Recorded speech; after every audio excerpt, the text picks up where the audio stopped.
ಮಾಜಿ ಶಿಕ್ಷಣ ಸಚಿವ ಬಿಸಿ ನಾಗೇಶ್ ವಿಧಿವಶರಾಗಿದ್ದಾರೆ. ಬೆಂಗಳೂರಿನ ಜಯನಗರದ ಪುತ್ರಿ ನಿವಾಸದಲ್ಲಿ ಕೊನೆಯುಸಿರೆಳೆದಿರುವಂಥದ್ದು. ದೀರ್ಘಕಾಲದ ಅನಾರೋಗ್ಯದಿಂದ ಬಳಲ್ತಾ ಇದ್ರು ಬಿಸಿ ನಾಗೇಶ್ ಅವರು. ಹೀಗಾಗಿ ಇವತ್ತು ವಿಧಿವಶರಾಗಿದ್ದಾರೆ. ಬಿಸಿ ನಾಗೇಶ್ ಪಾರ್ಥಿವ ಶರೀರದ ದರ್ಶನ ಪಡೆದಂತಹ ಹಲವು ಗಣ್ಯರು. ಮಾಜಿ ಶಿಕ್ಷಣ ಸಚಿವರಾದಂತಹ ಬಿಸಿ ನಾಗೇಶ್ ವಿಧಿವಶರಾಗಿದ್ದಾರೆ. ಬೆಂಗಳೂರಿನ ಜಯನಗರದ ಪುತ್ರಿ ನಿವಾಸದಲ್ಲಿ ಕೊನೆಯುಸಿರೆಳೆದಿದ್ದಾರೆ. ದೀರ್ಘಕಾಲದ ಅನಾರೋಗ್ಯದಿಂದ ಬಿಸಿ ನಾಗೇಶ್ ಬಳಲ್ತಾ ಇದ್ರು. ಪಾರ್ಥಿವ ಶರೀರದ ದರ್ಶನ ಪಡೆದಂತ ಸಿಎಂ ಬಿಸಿ ನಾಗೇಶ್ ಸಾಧನೆಯನ್ನ ಕೊಂಡಾಡಿದ ಮುಖ್ಯಮಂತ್ರಿ.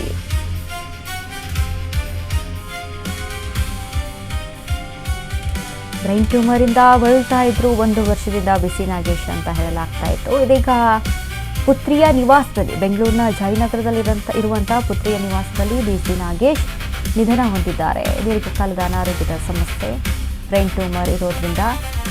ಇನ್ನು ಬಿಸಿ ನಾಗೇಶ್ ಪಾರ್ಥಿವ ಶರೀರದ ದರ್ಶನ ಪಡೆದಂಥ ಸಿಎಂ ಮಲ್ಲೇಶ್ವರಂನ ಬಿಜೆಪಿ ಕಚೇರಿಯಲ್ಲಿ ಪಾರ್ಥಿವ ಶರೀರದ ಅಂತಿಮ ದರ್ಶನಕ್ಕೆ ವ್ಯವಸ್ಥೆಯನ್ನು ಮಾಡಲಾಗಿದೆ. ಎಲ್ಲ ಗಣ್ಯರು ಕೂಡ ಅಲ್ಲಿ ದರ್ಶನವನ್ನು ಮಾಡ್ಕೊಳ್ತಾ ಇದ್ದಾರೆ.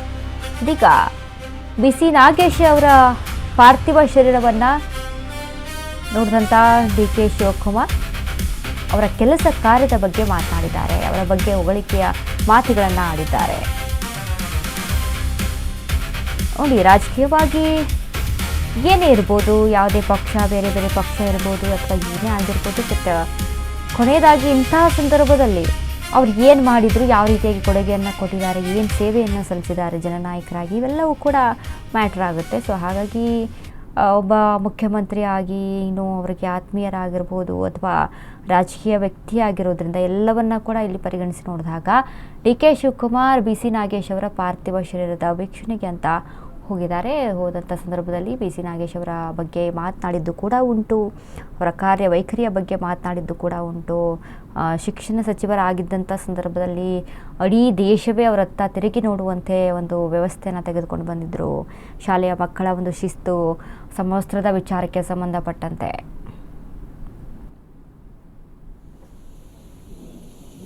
ನಮ್ಮ ತಿಪ್ಟೂರು ಶಾಸಕರಾಗಿದ್ದಂಥ ನಾಗೇಶ್ ಅವರು ನನಗೆ ಭಾಳ ವಯಸ್ಸಿಂದ ಪರಿಚಯ. ಮಂತ್ರಿಯಾಗಿ ಕೆಲಸ ಮಾಡಿದರು. ಒಳ್ಳೆ ಎಜುಕೇಷನ್ ಮಿನಿಸ್ಟರ್ ಆಗಿ ಭಾಳ ಪ್ರಾಮಾಣಿಕವಾದಂಥ ಒಬ್ಬ ವ್ಯಕ್ತಿ. ನನಗೆ ಬೆಳಗ್ಗೆ ತಾನೇ ನಮ್ಮ ವಿರೋಧ ಪಕ್ಷದ ನಾಯಕರು ನನಗೆ ತಿಳಿಸಿದ್ರು ಈ ರೀತಿ ಆಗಿದೆ ಅಂತೇಳಿ. ಸೊ ಎಜುಕೇಷನಲ್ಲಿ ದೊಡ್ಡ ಶಿಸ್ತನ್ನು ತರಲಿಕ್ಕೆ ದೊಡ್ಡ ಪ್ರಯತ್ನವನ್ನು ಮಾಡಿದ್ರು. ವಿಶೇಷವಾಗಿ ನಾನು ಯಾವಾಗ ನುಣಂಕೆರೆಗೆ ಹೋಗ್ತಿದ್ದೆ, ಆ ನುಣಂಕೆರೆ ಮಠದ ಎಲ್ಲ ಕಾರ್ಯಕ್ರಮದಲ್ಲೂ ಕೂಡ ನನ್ನ ಜೊತೆ ಪಾಲ್ಗೊಂಡು ನಮಗೆ ಎಲ್ಲ ಸಂದರ್ಭದಲ್ಲೂ ಕೂಡ ಸಹಕಾರಿಯಾಗಿದ್ದರು. ಸೊ ಇವತ್ತು ಅವರ ಕುಟುಂಬ ಕೂಡ ನಾನು ನೋಡಿದೆ. ಯಾರೂ ಧೈರ್ಯ ಕಳ್ಕೊಳ್ಬಾರ್ದು. ಆದರೆ ಅವರು ಮಾಡಿದಂಥ ಅನೇಕ ಒಳ್ಳೆಯ ಗುಣಗಳು ಇವತ್ತು ಕೂಡ ಇದೆ.